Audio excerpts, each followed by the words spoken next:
Hi guys, Jake here, reporting from DR Production Studio, aka the second bedroom. I am now, along with Marissa, back safe and sound from our trip out to Power Morphicon. Obviously, any of you guys who've already seen our live reaction from yesterday know that. Sorry, 2 days ago, because we needed a bit of recovery time from the trip. Basically, as soon as we got home, we went to sleep, woke up, did the live reaction. I had tutoring that day and then the next day, and so by the end of Thursday I was exhausted. So here it is, Friday, finally getting to you guys our wrap-up of Power Morphicon. It was a very, very busy week, starting right from, the day before heading out to the con. My laptop needed replacing that day. A piece of my Phantom Ranger costume needed replacing that day. Roads were shut down. I ended up being up until 2 a.m. packing, only to wake up at 4 a.m., take a shower, and hit the road for the airport. But I made my flight on time. We touched down on time. And I promptly waited about an hour to get to the rental car agency, and then another hour and a half to actually get my rental car. So flying into LAX ended up not being the best choice for me, but I had been hoping to meet up with a few people during my time out there, and those plans just kind of fell through. So that was the reason I had scheduled LAX 2 months out, and then had promptly nothing to do there once I got there. After picking up some lunch, and also having to wait so long that the guy who got his lunch right before me ended up getting a coupon for a free lunch next time, I finally was able to hit the road to start heading over to Anaheim. Basically, I touched down in LA at about 10:20, and I didn't hit the road to leave LA until about 3 o'clock. My day was a long day. I then decided, okay, you know what? I'm gonna go out to a beach, sit down, read the 30th issue of Mighty Morphin Power Rangers, the comics, and promptly got lost on my way to Long Beach when my phone died halfway there. But I managed to make it. I made it out to Long Beach City Beach for about an hour. It was lovely. Almost no one was there. I got to sit back, relax, get caught up on the latest issue of Shattered Grid, which was amazing. I loved so many little elements of that, including the big battle itself. Was pretty insane. Got to do a quick dip in the ocean, read a little longer with a book I've been working on getting around to for a very long time, the final book of the Wheel of Time. And then hit the road, stopped off along my way to get some pictures at the Big Blue Pyramid from KO35, also known as Walter Pyramid, so that was awesome. Got a quick picture of me going, Darkanda! Because of course I had to. Then I headed over to Anaheim Convention Center. I checked in at my motel, because I wasn't staying at the main hotel. I was staying at a motel about half a block away, so about 10 minutes walk, not too bad, and the prices were a fair bit lower. So I'm always looking for a good deal. And so I managed to walk in the doors over at the convention center at about 7 o'clock. Ran into Jason Bischoff and Paul Strickland of Hasbro, formerly of Saban.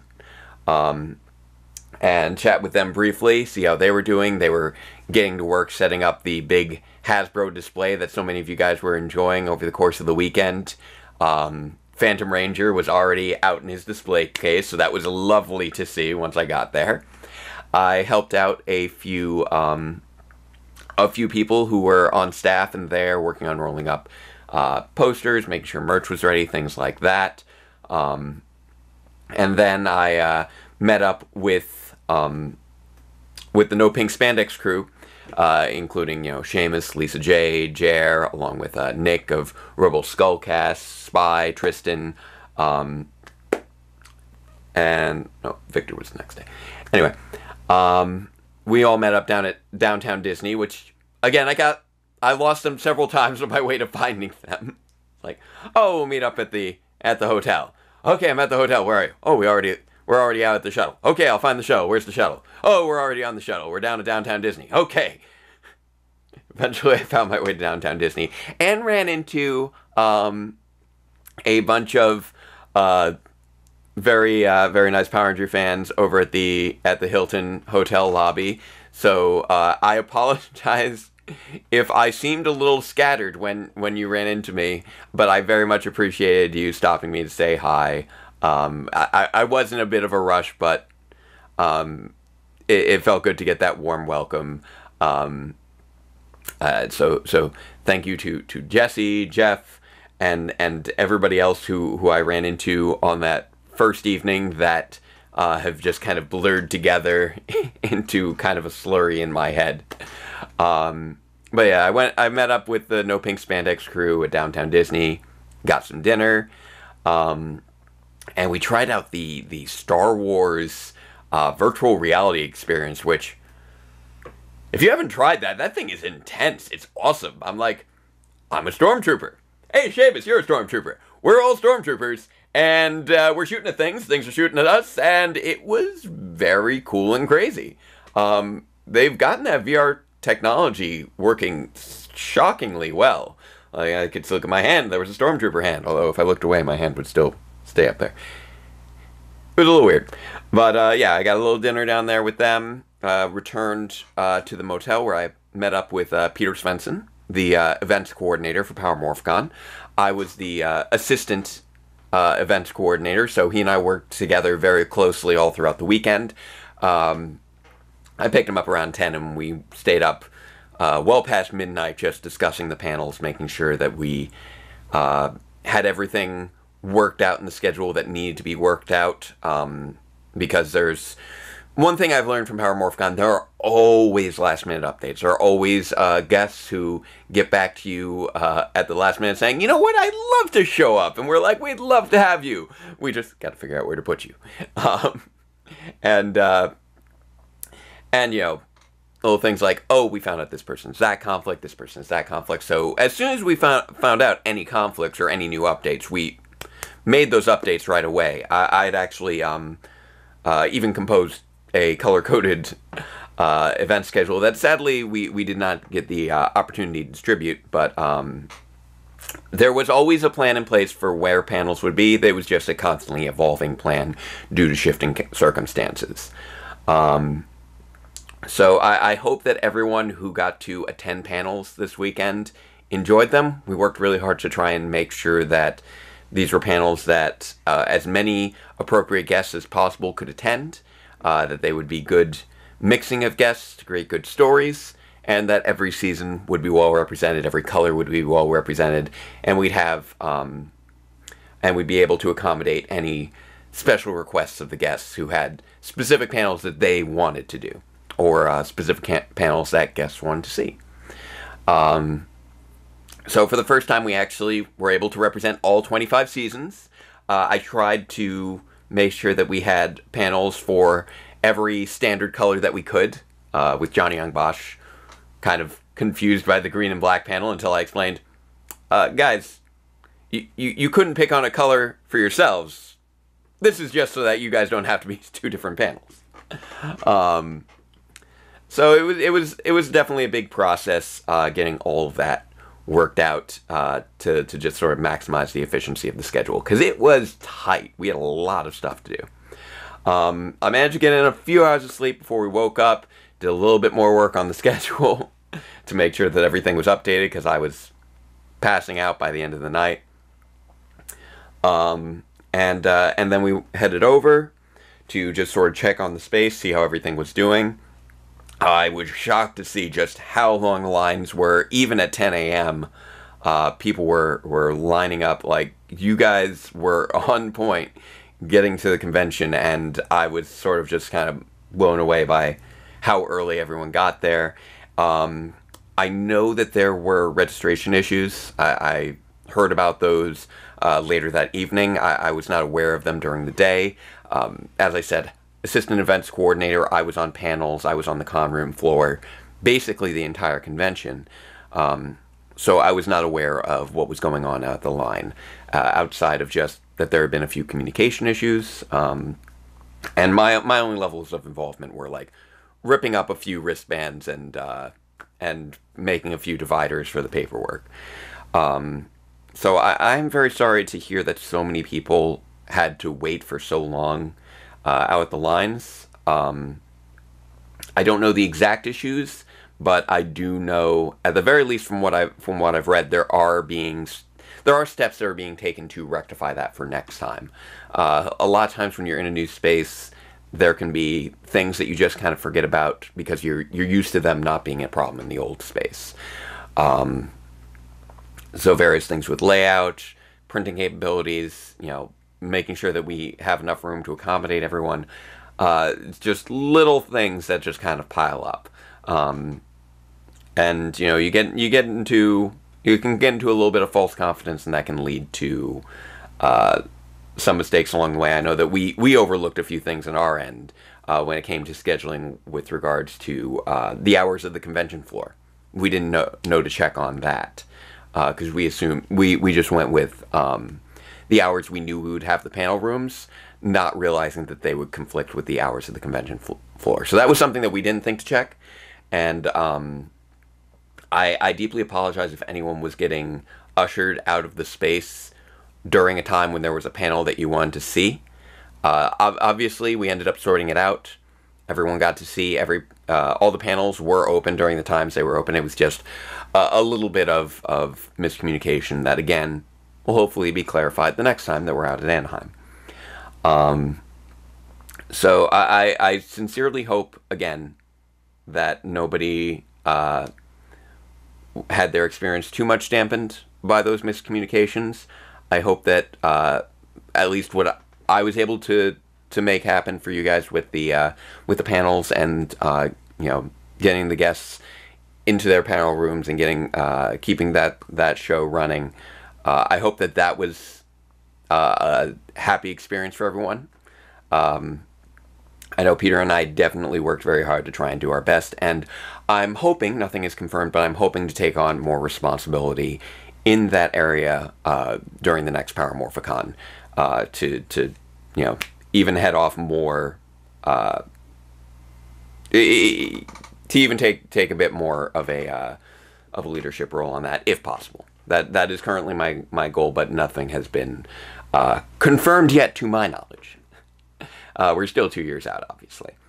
That being said, once I got out there, it was just, it was go time. We were always trying to make sure everybody was where we got to be. So I unfortunately did not get to actually see, to really soak in a good chunk of the con. I got to see all of it in that I was running around the entire convention floor many, many times. I think most of you guys who were there saw me. Apparently according to my Fitbit, I was putting on about 10 miles a day just on that convention floor. So good for me, I guess. I got good exercise, and my legs did not fall off. So I guess I've been getting good enough exercise leading up to that. So yay, I did not die. So that's a relief. But yeah, I liked being able to moderate the panels that I moderated. I thought went very well. Some good memories were during the Wild Force. During the Wild Force panel, Princess Shayla very sweetly sang the song of the Animarium. They got to meet, some Rangers got to meet a former Make-A-Wish kid who was now all grown up, so good for her. There was a bit of a heartbreaking moment during the Shades of Pink panel when Valerie Vernon was talking about a kid that she went to go see who was suffering from leukemia, and it just kind of broke her heart. She survived, and sadly that child didn't. And someone from the audience was just so sweet to just come up and give me a little pack of tissues to pass on to her. And those sorts of moments are really sort of, I think, some of the things that really make the convention memorable and special. Just these strong bonds between the guests and the attendees, former Power Rangers, former cast and crew members, and all these guests. You get to see them as real people. You don't get to see them as real people really in the show. And even when you interact with them online, that's still through a filter. That direct interaction is really something special and something very emotional. And it's honestly one of the reasons that I'm kind of okay that I didn't, get to sit in the audience on so many things, or get in any autographs or buy any merchandise. I didn't have time for that, or do any photo ops. I didn't take really any pictures. I didn't get any autographs. I didn't end up purchasing any merchandise. But I got to interact directly with the guests every single hour that I was going and grabbing them. We would have these nice little, okay, you're time to go here, and they'd be very appreciative, and they'd understand the amount of work that was going into making them feel comfortable there. Barbara Goodson at one point even said, I see you here every year, and I enjoy it because you have such a calm demeanor. Apparently my presence was very soothing. And that is a fantastic feeling, knowing that the people who built this franchise that has had such a big effect on my life had such a warm and positive opinion of me, that my presence there was making their experience better, that what I was doing at the convention was making the experience of other fans a little bit better, that I was helping make a better experience and better environment for all these people who have contributed so much over the years. That honestly made me feel better than any autograph or photo or piece of merchandise could. So for anyone who felt bad for me that I was running around the whole convention, thank you, because my legs were still dying. But don't feel too bad, because I still really felt good about how everything was going.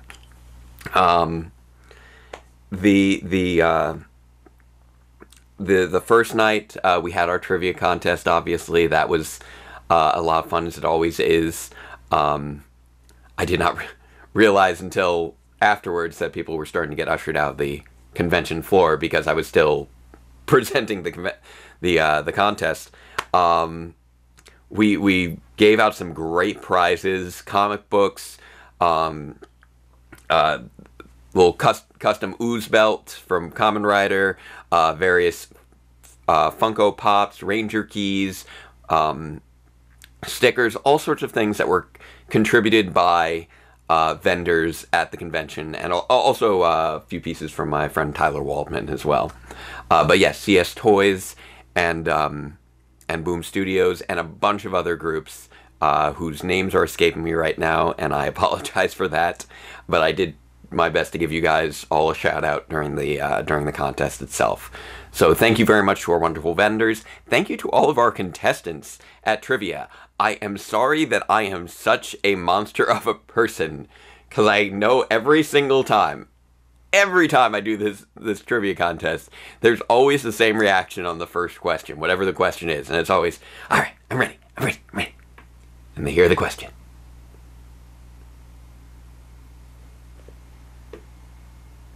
And I'm just like, oh, I just crushed their soul a little bit. But yeah, I do know that people like it, that I present such challenging questions, because it makes them feel very accomplished every time they win one.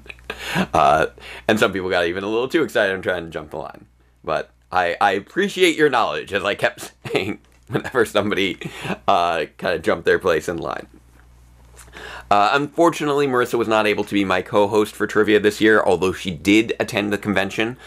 She didn't arrive until late Friday night. She was trying to get in that little bit of extra time at work. So she didn't arrive until after the convention had closed on Friday night, but she did attend on Saturday and Sunday. I'm sure a lot of you guys saw her there on Saturday in her classic, Dr. K cosplay.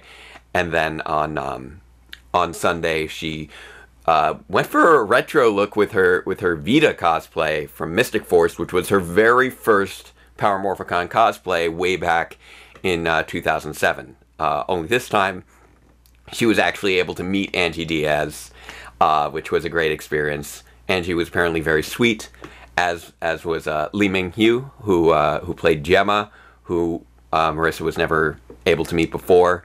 So actually getting the RPM photo op was the one thing she laid money down for, because she had to get that photo of Jem and Gemma flanking Dr. K. Along with Tanai 7, Adelaide Kane, was there for the first time, and Ari Boyland, who's always thrilled to see us down there ever since our 2014 appearance when he did a little guest spot in our PMC Live version of Power Reviews. Unfortunately, I wasn't able to film anything at Power Morphicon this year. I was hoping maybe I might be able to get in a bit of footage for a future Power Reviews episode, but that was sadly not in the cards. I was just too busy. Again, it was not something that I had laid out anything specifically to plan for that, so that was fine. I have plenty of footage from PMC 2016 that I can use for future material, so I was okay not getting footage for 2018. I also did actually bring the updated Phantom armor with me, which I sadly was not able to wear at any point because it would have weighed me down too much. But I did show the chest armor to Mark Richardson, who was the props person for the first 10 years of Power Rangers, and he seemed very impressed. So that made me feel good. Of course, seeing the actual Phantom armor in real life made me be like, okay, mine could probably use a little bit more detail, maybe a little bit more finesse. It is not up to that standard yet, but so that was. It's a shame that I wasn't able to use that more, simply because it was so challenging to pack. Anyone who saw my Twitter when I was packing may have noticed that I basically just got a big microwave box, put my armor in there, stuffed all my clothes around the armor, with the helmet inside the armor, along with my tripod for filming that I never got to use, and my microphone equipment, which I never got to use. So I had this giant microwave box that was about yay big, which I ran strips of Velcro through so I would have a strap, and I was running back and forth all over the place with. And it was basically full of stuff that I never ended up using, and it was the most difficult piece of luggage the entire trip. So that was a bit unfortunate. I did wear the helmet very briefly at the PMC prom on the second evening. I got myself my nice suit that I wore to the premiere of the Power Rangers movie. You know, red shirt, silver vest, black jacket, black pants. I somehow managed to leave my tie at home, so I just went a little bit more casual. And I decided, you know, I'm going to wear my Phantom helmet. This will be fun. I walked into the prom, and I'm like, I can't see anything. I'm heavily disoriented, and I can't hear what's going on around me. And everything was just kind of fogging up, and Marissa was just kind of leading me places and leading me over here and trying to get me out of major thoroughfares. Until I'm like, okay, I'm done. I pop this off. I'm like, there's overhead lighting in here? Wow, I was shocked there was actual overhead lighting, because I could not tell within that helmet. I did not stay at the prom for very long. I was just, honestly, I was exhausted from running around all day. You know, you put on 10 miles of running, and you don't quite have the energy for dancing. And it was also just not kind of my kind of dance. I know there was a lot of jumping up and down, like, yeah, which is fun. It's good. It just, it's a little bit less of my kind of party scene. I usually like to either quietly chill out with people, or if I am going to dance, have room to swing my legs around, which wasn't really the case there. So I was a little bit stiff and reserved and kind of overwhelmed by all the loud noise and everything. So I just kind of popped out after maybe 10 minutes, and then I just kind of checked over to see how people were doing when they came out, and instead I just popped over to the other panel room that had just wrapped up. Ended up chatting with Peter some more, and with Mark Litton. I ended up talking with Mark Litton a lot. For those of you who don't know, he was a writer on the show for a very long time. Mighty Morphin all the way through Lightspeed Rescue, and wrote a few episodes during Dino Charge. So he's got a lot of great stories and good insight, and he was just a pleasure to talk to throughout the convention. I ended up running into him several times, and he was always very warm. I chatted a little bit with Amit Baumik after the Wild Force panel. He was pleasantly surprised to know that I knew about his website from before he was the writer for Wild Force, and that I'd actually seen it back when I was 13, getting my internet from the library. So he was a little bit pleasantly surprised by that, and very appreciative of all the work that I was doing, running around, taking care of guests. So he was also just a pleasure to talk to and to interact with during that weekend. Even if he was only really there for Saturday, so I didn't get to chat with him much outside of that day, which ended up being the busiest day. Saturday, as many of you can gather, was very much the busiest day of the convention. Not only was it the longest day of the convention, but also due to the big Hasbro reveals, the Hasbro toy panel and the Ninja Steel panel, leading into the big reveal of the Beast Morphers. There was just so much anticipation just outside that panel room that we needed a lot of people on crowd control. So basically, it was all hands on deck for that one panel, and then I had to take care of everything else in the meantime. Not a complaint, just that's why I may not have had time to do more than a quick hi, just like, hey, how you doing? As I ran by all throughout Saturday. So that's why I had to move around so much. There was a little bit more crowd control necessary for getting everybody safely in and out of that panel room on Saturday, and keeping everything moving and everything going smoothly. By all accounts, it seems like everybody responded very well to all of the new Hasbro news, from the new Lightning collection to the big Beast Morphers reveal. I think it's fantastic that that for the first time we have a three-person team where both guys are men of color. This is our first. This will be our first ever Indian Ranger. So I find it kind of a little bit amusing, all the different little parallels that I find between Beast Morphers and Grid Defense. Between Grid Defense being set in the not so distant future of 2019, which is obviously the year Beast Morphers will be coming out, to the fact that both of our trios managed to break the previously established rule of it being a white guy, blonde girl, one person of color, to actually manage to have two people of color. So I think that was fantastic from a representation standpoint. I'm really looking forward to Beast Morphers. I always love to see good representation in Power Rangers, and whenever they manage to step up their game, whether it was in the movie with Billy and Trini, or moving forward with Beast Morphers being kind of breaking some traditions that Disney had with their three-person teams. It's just fantastic to see other people get a chance to see themselves as superheroes who haven't had that opportunity before. So kudos on that. We also had the YouTuber panel later that day, which I was on with Linkara, Andre Black Nerd, and MMPR Toys, Bruno and Mia. This was my first time really meeting Linkara in person. I'd kind of seen him at PMC 2. That was when I first became aware of him. And we'd kind of chatted on Twitter on and off over the last few years. So this was our first time meeting each other in person. He was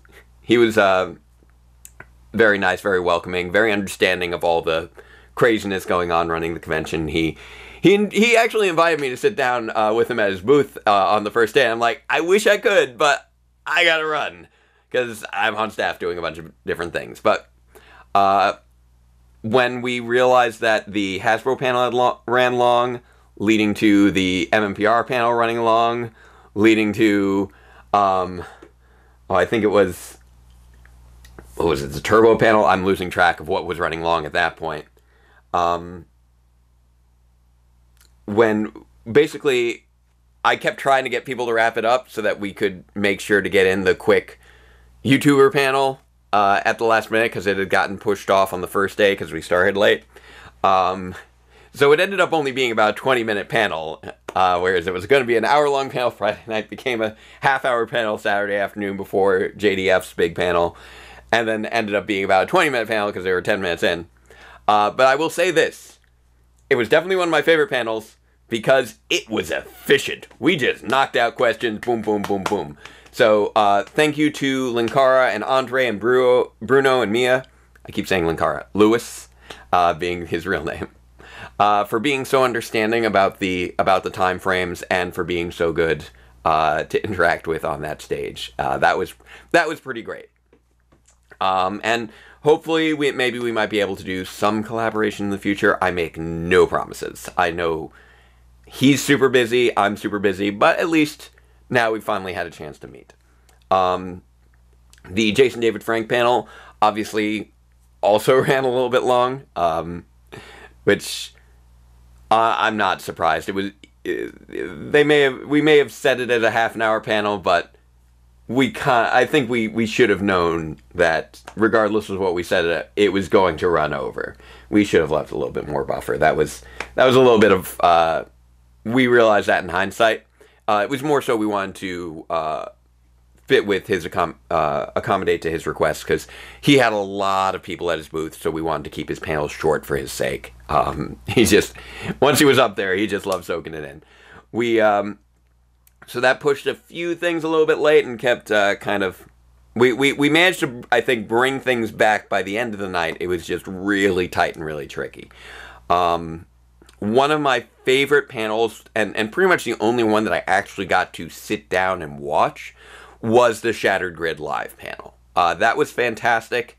It was definitely a challenge as the guest wrangler runner person to find all these disparate rangers and guests from different corners of the convention floor, including people from Hyperforce, people who were not necessarily all in one spot, but we managed to get everybody together. We managed to make everything work. Kyle was very good to work with. I feel really bad about his knee when he sort of hurt himself coming down off the stage, but hopefully he will be okay. For those of you who don't know, Kyle Higgins kind of hurt his knee during setup, and he was limping the rest of the con, so hopefully it wasn't too bad an injury. But fingers crossed. Kyle, you did a great job putting that all together. And I was glad to be able to help you, bring all your people together and make sure that was able to run as smoothly as it did. Easily one of the most exciting experiences while watching the reading was I did not know until David Fielding started speaking that they had the Zordon modulator on his microphone. So that was super cool to just hear the big booming Zordon voice come out of there. To actually get a chance to see him interact with Barbara Goodson as Zordon Rita. Having Kelson up there playing Doggy. Having so many of these Rangers and then playing all these different characters. Megan Camarena, Strawberry 17 from Hyperforce, voicing Kimberly. And, she even told me she was feeling a little nervous going into it. And she just knocked it out with that emotional scene with Jason Font playing Tommy from the end of 25. You guys know the scene. If you've read Shattered Grid, you know the scene. So that was all phenomenal, and while watching it, I was sitting over near Ryan Parrott, who writes Go Go Power Rangers, and seeing his face during the whole thing was amazing because you could see this just well of pride and joy, and of seeing these classic actors reading his words, and reading the words of one of his friend Kyle, and half the time I was looking more over at him than I was up at the panels being projected, because it was just seeing those emotions play out on his face, and realizing how great a moment this was for him and Kyle, getting to interact with all these actors in front of all these fans, and seeing these responses from the fan base. That was just something magical. I'm glad that I was able to watch. And Melissa Flores, director of development and production over at Hasbro, previously from Saban Brands, she was very good to work with. She was relieved when she saw that I finally got to sit down and eat my sandwich during the panel, because I had not had time to eat during the rest of that day. And she was so kind. She gave me a big hug. Like, it started off as a handshake, and then somebody walked through, and then we just brought her in for a hug, and she was very nice. She was very committed to getting everything done, and she seemed to appreciate all the help that I was able to provide on that front. So getting a chance to chat with her and work with her on making that convention come together and making those events come together, that was another highlight of the convention for me. So thank you, Melissa. Also, and thank you also again to Jason and Paul, who were working so hard at that convention booth, and bringing in all those real props and all those real costumes. So that was probably one of my highlights of the whole thing. Sunday was a little bit more low key. I got to relax a little bit more. We got somebody else helping out with guest wrangling. Lauren, who was a rock star, she was taking care of guest relations during a good chunk of things, and she ended up getting recruited to take care of guest wrangling on Sunday, and she had an air cast on her foot. I don't know if you ever saw her walking around with that walking cast. Like, I kept asking, "Are you sure you don't want to like swap or anything?" She's like, "No, I got this." I'm like, good on you, Lauren. You were awesome. And you kind of gave me my con back on that last day. Because, at my heart, I am a Power Rangers fan. I did want to be able to experience the convention and meet up with friends and talk with them. Outside of just, working out panels with Peter every night. As good as it was working together, obviously I wanted to get a little bit more fandom interaction outside of that. And so Sunday, although there was a bit of running around at the beginning to make sure that the prom room was converted into a proper panel room, getting all the chairs in place, getting some sort of sound set up. After that was rolling, things kind of settled down for me, and I was able to take a few minutes here and there to just kind of walk around and enjoy the con and interact with some people who I hadn't had a chance to speak to earlier. And we also had a few panels that were a little bit more self-sufficient, or had guest moderators. So that took some more of the pressure off me as well. So I got to walk around, chat with people, run into a few fans, like Athena, who I saw throughout the convention. She's been one of our Patreon patrons throughout. I know I ran into Anthony Davis a few times, another Patreon patron. I think I mentioned Jesse before, who gave me a nice little Phantom Ruby that was appreciated, also known as Zeltrax Millennia. there's a word after the Zell tracks, and I'm blanking on it right now, and I'm sorry, Jesse. Jesse Elias, who I know does some custom toys and things for fans. Who else? Oh, and then on Sunday, I actually got to run into Brian Casentini again, which was a pleasure. I did not think he was going to be able to make it to the convention. I had attempted to... I was hoping I might be able to get in touch with him before the convention. I wasn't sure if he'd be able to make it. I was under the impression he was going to be too swamped with getting everything ready for Beast Morphers, but he did show up again on the last day, and so I got to chat with him and Melissa for a while, and we just kind of got to walk around and soak in the various vendor booths and see what sort of new toys were coming out, and we checked out the Heroes of the Grid booth, where we got to look at all the new miniatures that they're developing for the big Heroes of the Grid game, which I know is doing very well on Kickstarter, so I'm looking forward to seeing how that all pans out. And yeah, it was just great, you know, knowing that, you know, of course, that he remembers me so well, and that he's still just so warm when talking to fans. He's definitely, as I think I've said, a reserved individual. He doesn't seek out the limelight or anything like that. He doesn't like to get too much attention, but he very much does like to show his appreciation to fans who have put in a lot of work to make the fan base what it is. So I think he may have run into like Gokai Liz and Orange Ranger and a few others who he hadn't had a chance to meet at the previous convention. So I know that was a very special experience for them, obviously, just like it was for me 2 years ago. And when everything wrapped up and you know, people were heading out, I ended up just sticking around the Hasbro booth and just helping people close things down.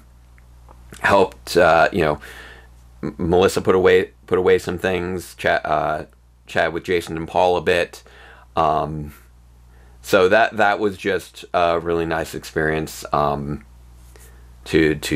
just sort of have that little kind of downtime, and it's one of the great things about being on staff, is just being able to chat with people as peers who are all trying to make a good show happen, while simultaneously, you know, internally as a fan is like, I appreciate everything that you've done, and yes, I will help you take down this wall. You put in years of work to make, you know, content for us to enjoy. The least I can do is give you a day of my time running around and, you know, helping you do a little bit of manual labor.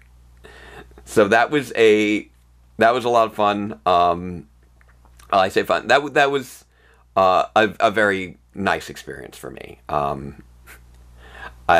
know that that they were appreciative as well, especially Melissa. But for me, it meant a lot to be able to help you guys in whatever way I could. After that point, the convention had pretty much wound down, wrapped up, and after that, I think it was about 7 when I finally left the floor after, you know, helping take down those Hasbro walls, and you know, I tried to see, okay, who might be still around. I went back to the motel to meet up with Marissa. I packed up all the stuff that I brought with me to the convention, brought it back over to the motel. We hung out for a little while, and then I met up with Orange Ranger of Orange Ranger Videos down at the lobby. I was hoping there would be some sort of after party that never ended up quite coming together. They've happened in the past, but apparently not so much this time. But that was fine, because we still ended up having a really nice, really long conversation about doing YouTube videos. You know, what it's like, you know, setting up lighting and writing scripts, and really all the different elements that go into crafting a reviewer character, and, you know, sort of what it is that you're trying to say with these stories that you tell, and how you integrate them into that review format.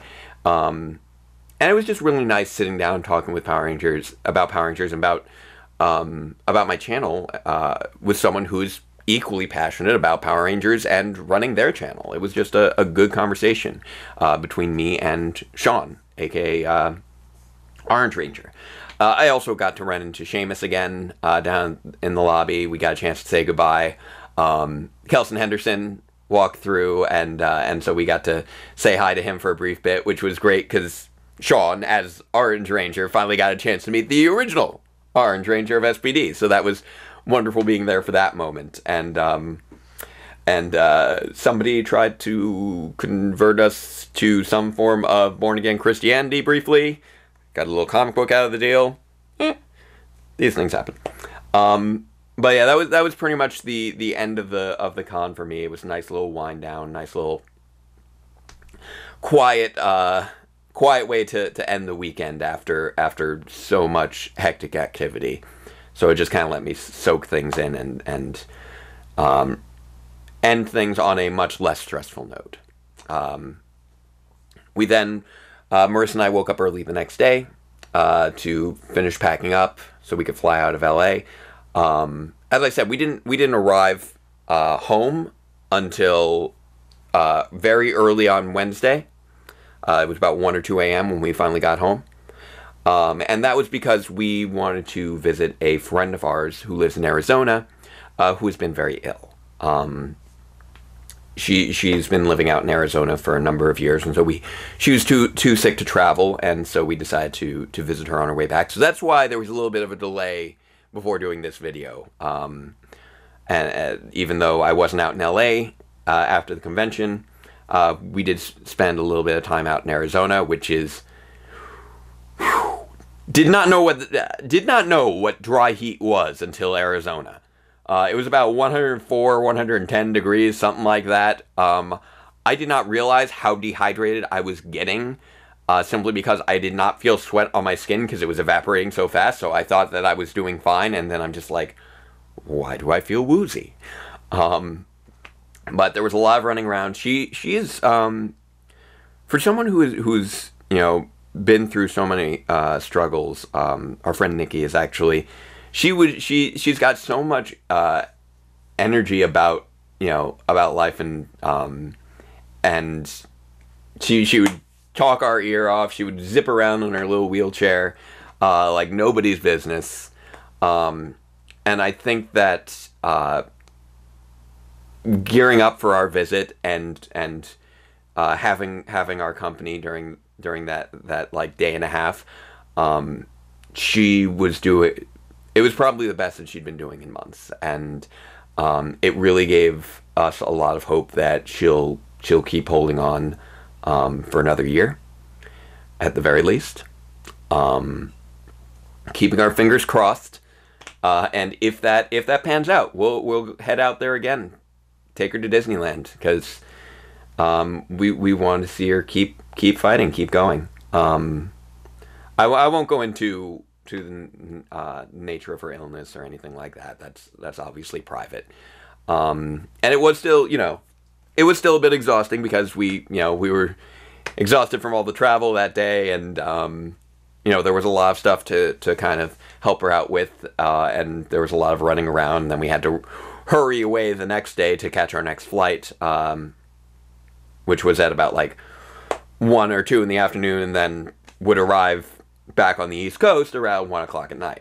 So there was still a lot of running around for us. I actually found out on our trip back that we had a layover of 3 hours in Chicago, and I found out via Twitter that apparently Eric Berry headed over to baggage claim like while we were sitting in the food court eating food, so he must have passed right by us. Trekkie B47 of Ranger Command Power Hour. So that was kind of funny that it was just sort of a missed connection of just like probably 2 minutes. So I understand that he and his wife had a great time, with Toku Chris and Shuki and just tons of people there. I can't get through everybody's name.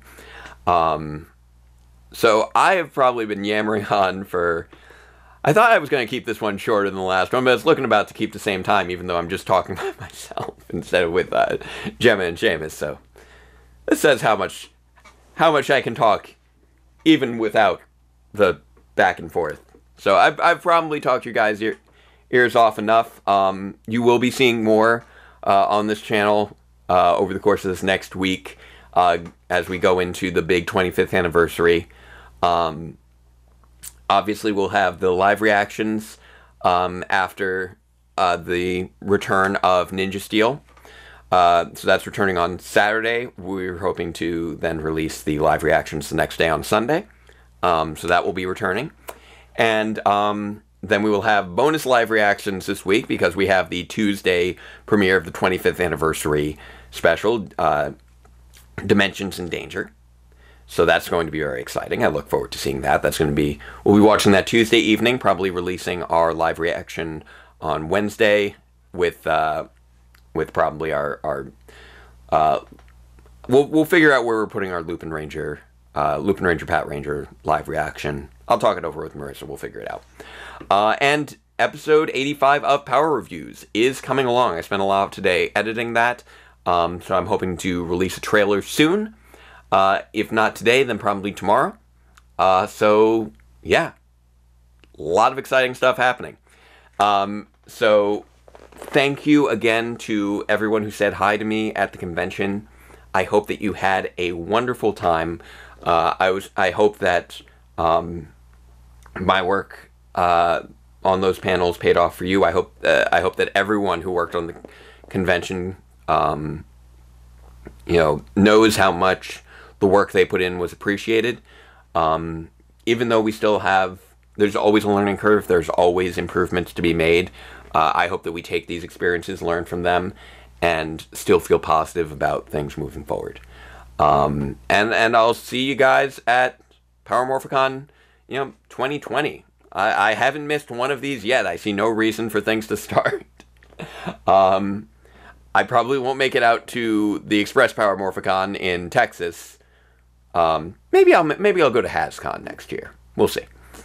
But yeah. So Power Morphicon, we made it through another one. I'm looking forward to the next one.